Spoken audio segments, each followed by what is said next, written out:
प्यारे बच्चों, मैं दर्पण क्लासेस बाय विपिन चौधरी आप सबके बीच। मेरे यहाँ कॉन्टीन्यूस क्लास चलती हैं, जीएस की चलती है, लॉ की क्लासेस चलती है। मैं आज आपको बताना चाहूँगा जैसे कि 2023 का जो रिज़ल्ट आया है उन सब बच्चों के लिए मेरी बहुत शुभकामनाएं हैं। जो 959 बच्चे इसके लिए क्वालिफाइंग हुए हैं। सबसे इम्पॉर्टेंट बात इसमें वो है कि जो भी बच्चे क्वालिफाइंग हुए हैं वो कानून पढ़ा भी है, लिखा भी है, उनकी मेहनत का नतीजा है।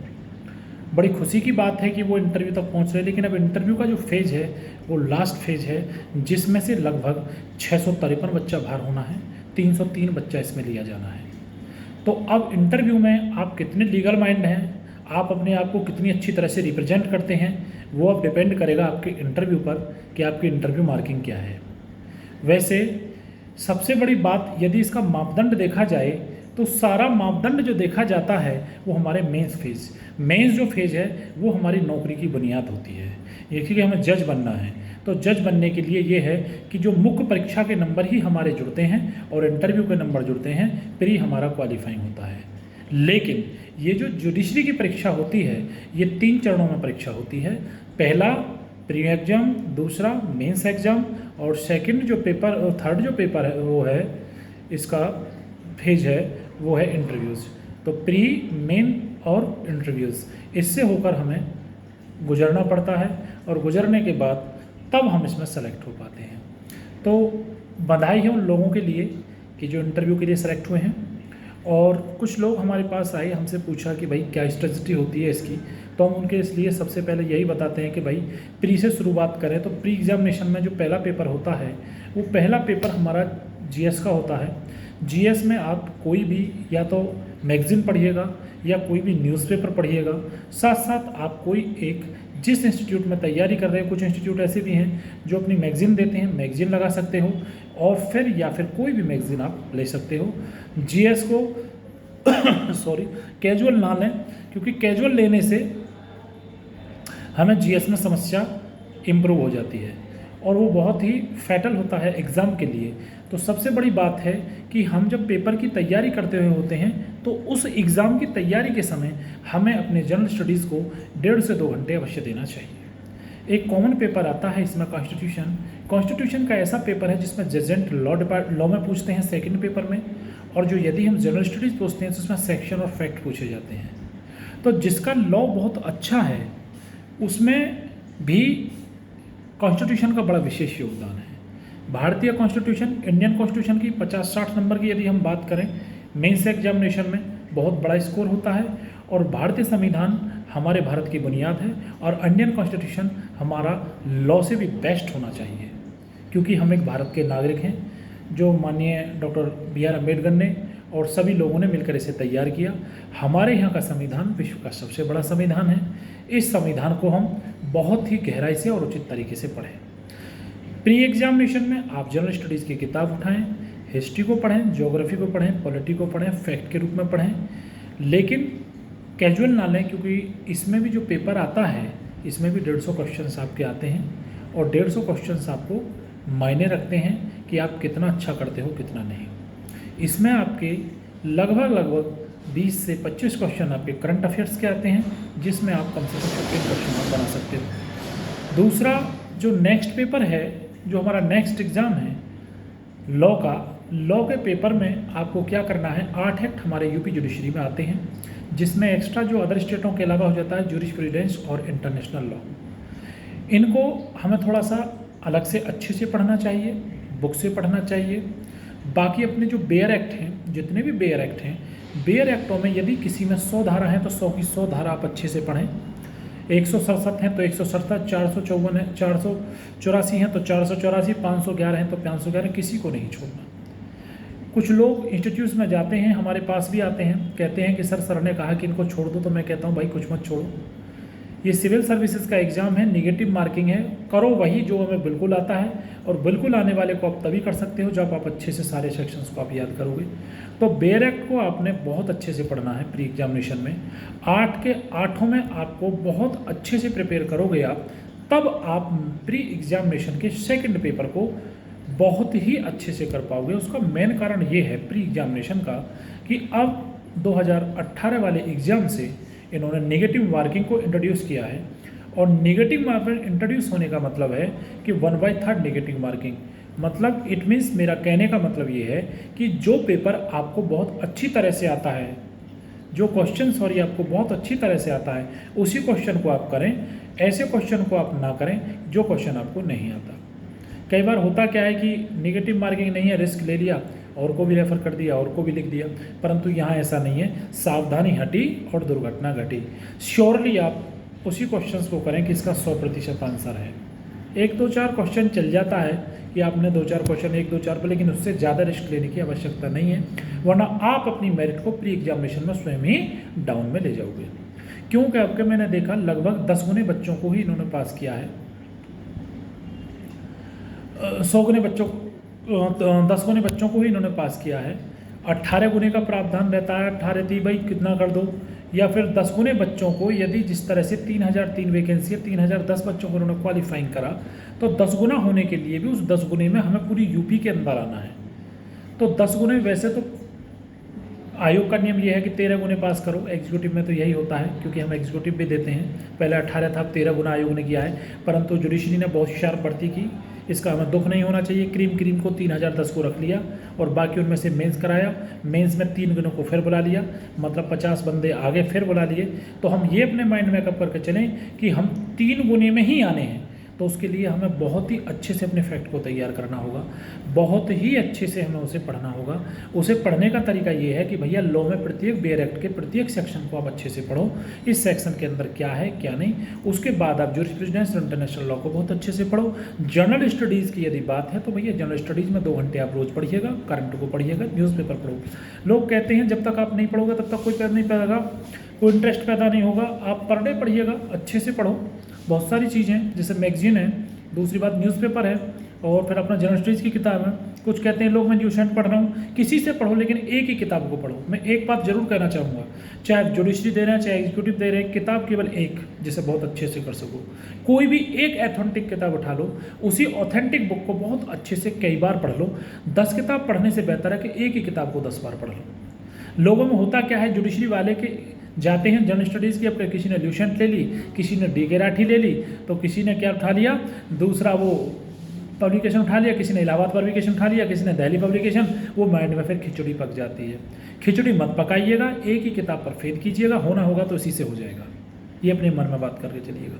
तब तक आप जब तक बिखरते रहोगे तब तक आपकी समस्या का कोई समाधान नहीं होगा। बेयर एक्ट पढ़ना है तो बेयर एक्ट पढ़िए, उसके बाद सिर्फ घटना चक्र लगानी है, घटना चक्र, या फिर परीक्षा मंथन, कोई एक चीज़ पढ़िएगा। दूसरी बात, तीसरी बात, एक चीज़ और है जो बहुत विशेष महत्वपूर्ण है। इस एग्जाम में जो फेज है, सेकंड फेज, वो है मेंस एग्जामिनेशन, जो वेरी वेरी इंपॉर्टेंट, जो इस एग्जाम की बुनियाद है। मतलब किसी भी सिविल सर्विसेज या जिसमें प्री केवल किसके लिए क्वालिफाइंग होता है, और सेकंड पेपर किसी भी पेपर की वो बुनियाद है कि मेंस प्लस इंटरव्यू दोनों मिलकर हमारे क्वेश्चन की एग्ज़ाम की मेरिट बनाते हैं। उसमें पहला पेपर, जैसे कि जनरल स्टडीज़ की बात करें, जनरल स्टडीज़ में national, international, regional, sports, deaths, सबके बारे में हमें पता होना चाहिए। जापान में गई तो प्रधानमंत्री जी ने क्या कहा, अमेरिका गए तो अमेरिका की यात्रा में क्या रहा, ताइवान गए तो ताइवान की यात्रा में क्या रहा, यूक्रेन यूज के विद में क्या विवाद रहा। वो आपको है कि बेसिक नॉलेज है कि नहीं, आप कुछ जानते हैं कि नहीं।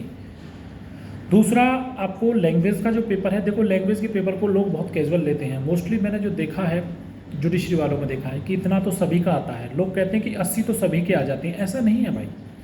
आप लैंग्वेज का पेपर, एक तो लैंग्वेज का पेपर मैं कहना चाहूँगा, एक लैंग्वेज का पेपर, दूसरा एक लोकल लॉ का पेपर। लोकल लॉ का पेपर, लैंग्वेज का पेपर ही बच्चों को लोग का डूबता है जिन्हें इंटरव्यू कॉल नहीं हो पाता।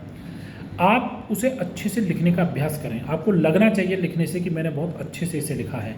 किसी लैंग्वेज वाले पेपर को, वो बहुत मायने रखता है। ठीक है, प्रोसीजर लॉ बहुत important, procedure law is the very important part for civil जज। तो आप सिविल जज के लिए या किसी भी जुडिशरी एग्जाम के लिए आप तैयारी कर रहे हैं तो उसके लिए प्रोसीजर लॉ बहुत इंपॉर्टेंट है। उसे बहुत अच्छे से लगे, ज़्यादा बड़ा नहीं है, बहुत इंटरेस्टेड होता है। मज़ा आएगा जब आप उसे पढ़ोगे और मज़ा आएगा जब आप उसे लिखोगे। जितना पढ़ो उतना लिखो, जितना लिखो उतना पढ़ो, सबसे बढ़िया बात। उसे अच्छे से तैयार करो। एक किताब ले लो, कोई भी एक किताब मेंस के लिए, जिसमें से आप अच्छे से प्रैक्टिस कर सकें, राइटिंग प्रैक्टिस कर सकें, और इतना लिखिए, इतना लिखिए, इतना लिखिए, बहुत ज़्यादा लिखिए। पेपर की बात आती है, लोग कहते हैं यार मैं प्लेंट लिखूं या फिर मैं जजमेंट लिखूं, तो मैं सबसे बड़ी बात कहता हूँ, मैं प्लेंट को अवॉइड करके जजमेंट लिखें तो ज़्यादा। जजमेंट में अपना सेल्फ इनोवेशन बहुत ज़्यादा आ जाता है कि आप अपने व्यूज़ बहुत ज़्यादा लिख सकते हो उसमें, इसका मतलब कि आप अपडेट हैं, है कि नहीं। जैसे ऑनरेबल सुप्रीम कोर्ट का है, हाई कोर्ट का है, कोई भी जजमेंट है, उस जजमेंट को आप उसमें डालोगे तो ऑब्वियसली एग्जामिनर देखेगा कि बंदे को आता है, उसने पढ़ा है और वो इंटरेस्टेड है और वो लीगल टच में है और जुडिशियल माइंड है। दूसरी बात। तीसरी बात, अगला जो पेपर आता है जो लास्ट में, जो 5th पेपर कहलाता है, जिसे कहते हैं लोकल लॉ। लोकल लॉ की यदि मैं बात करूं तो जैसे आईपीसी में मर्डर हो गया, बलात्कार हो गया, अपहरण हो गया, कुछ ऐसे सेक्शंस और कुछ ऐसे चैप्टर्स हैं जो बहुत इंपॉर्टेंट हैं, उनसे ज़रूर लिखा जाता है। उस सेक्शन के बारे में लिखें और अपने व्यूज़ के आधार पर सही बातें लिखें। जो उस सेक्शन कहता है, पहली बात तो उसकी बुनियाद बहुत अच्छे से लिखें, इसका मतलब क्या है और इसका मतलब है तो क्यों और कैसे है, वो सारी चीज़ों को उसमें डालें।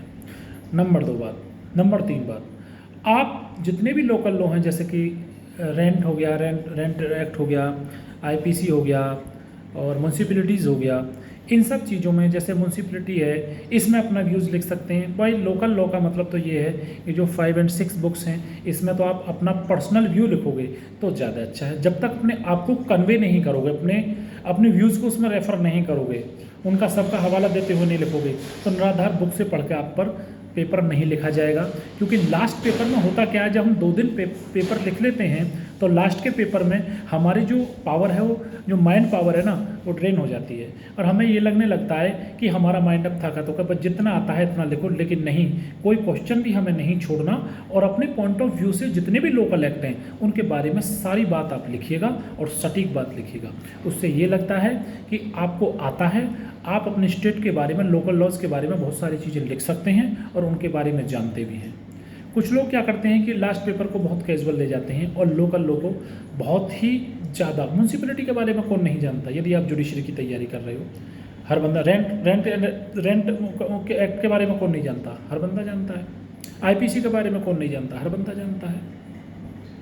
कंसोलिडेशन हो गया, बहुत सारी चीज़ हैं, इनमें यदि आप पढ़ोगे, देखोगे, सारे एक्टों को आप देखोगे तो आपको एक ही चीज़ निकल के आएगी कि भाई अपने व्यू को लिखो, अपने व्यू को ज़्यादा से ज़्यादा लिखना है लास्ट वाले पेपर में। और लास्ट वाले पेपर में सबसे ज़्यादा मेहनत के साथ लिखना है, क्योंकि उस टाइम क्या है कि हमारा जो माइंड है, मैंने अपना बता रहा हूँ, जो मेरा निजी तजुर्बा है कि उसमें माइंड आदमी का ड्रेन होना शुरू हो जाता है। लेकिन वह माइंड ड्रेन नहीं करना, मतलब मेंस का जो पेपर है, जो आप तैयार करके जा रहे हो, उस तैयारी के साथ जो भी आपको पार्ट्स पता है उसे पूरी मेहनत के साथ और अपने व्यूज़ के साथ लिखें, ना कि उसे अवॉइड करें। यदि आप उसे अवॉइड करोगे तो वो आपके लिए बहुत ही घातक सिद्ध होगा, इतना फैटल होगा कि आप मेरिट में नहीं आ पाओगे और आपको इंटरव्यू कॉल नहीं हो पाएगा। और जब आपको इंटरव्यू कॉल नहीं हो पाएगा तो आप डिसअपॉइंटमेंट हो जाओगे। और एक और मैं लास्ट में बहुत अच्छी सी बात कहना चाहूँगा कि भाई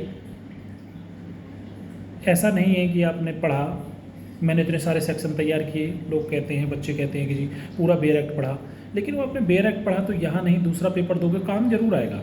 जरूरी थोड़ा ही है जो इसमें बेयर एक्ट पूछ लिया, बेयर एक्ट का कोई सेक्शन इसमें पूछ लिया, उसी सेक्शन को फिर दूसरे में नहीं पूछेगा।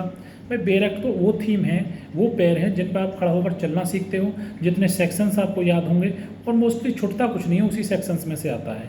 अब इंपॉर्टेंट सेक्शन की यदि हम बात करें तो इंपॉर्टेंट सेक्शन के लिए दे है तो सही घटना चक्र, उसमें इंपॉर्टेंट ही दे रखे हैं, वो तजुर्बे के लिए तो है ही है। जो जिसका तजर्बा है वो तजर्बे के आधार पर तो है ही, उससे पेपर बाहर ही कहाँ जाता है। लेकिन उसे तभी तो लगा पाओगे जब आपके बेयर एक्ट बहुत स्ट्रॉन्ग हो। ये प्री एग्जामिनेशन की बात कर रहा हूँ। यदि मेंस की बात करो, मेंस में राइटिंग प्रैक्टिस जितना आप लिख पाओगे। और सबसे लोकल एक्ट की बात करता हूँ, जो सबसे लास्ट वाला पेपर है, उस लास्ट वाले पेपर में जो अपनी माइंड पावर जो ड्रेन हो रही है, जो माइंड थोड़ा ड्रेन सा महसूस होता है, उसमें अपने आप को सादे रखना है और लगातार मेहनत से सभी क्वेश्चंस को करना है और अपने पॉइंट ऑफ व्यूज़ में लिखना है लोकल एक्ट को। क्योंकि यदि आप अपनी बात नहीं लिख पा रहे तो फिर कैसे कर पाओगे। कुछ लोग कहते हैं जी हम तो लास्ट वाले पेपर में, क्योंकि थकान महसूस करते हैं, शारीरिक थकान से मानसिक थकान ज़्यादा महसूस होती है, लेकिन मानसिक थकान को अपने ऊपर हावी ना होने दें, सारी चीज़ों को लिखें, वो पेपर बहुत अहमियत रखता है। होता क्या है कि लोकल लॉ में मैंने देखा, और एक तुम्हारा लैंग्वेज वाले पेपर को बहुत कैजुअल लेते हैं लोग, तो एक्ट देखकर मत डरिए। कुछ एक्ट ऐसे हैं, कुछ को बहुत अच्छे से पढ़िए लोकल एक्ट को, कुछ एक्ट ऐसे हैं जो मेरा निजी तजुर्बा है, जिन्हें आप बहुत गहराई के साथ में पढ़कर अपने पॉइंट ऑफ व्यू से बहुत कुछ उसमें लिख सकते हो, तो एग्जामिनर इतना समझदार है कि इतने सारे एक्ट हैं कि मैं इतने में समझ जाएगा, वो इतना है कि जहाँ थोड़ा क्लू दोगे कि इतना इसे आता है, अब मुझे इसका दे देना चाहिए। तो मेरे सभी प्यारे विद्यार्थियों के लिए जिनके लिए इंटरव्यू कॉल हुआ है, मेरी बहुत बहुत हार्दिक शुभकामनाएं हैं। आप जज बन के लौटें, और मेरा वीडियो अच्छा लगा हो मुझे कमेंट्स करें, मुझे लाइक करें, मैं आपके बीच आता रहूँगा। बाय।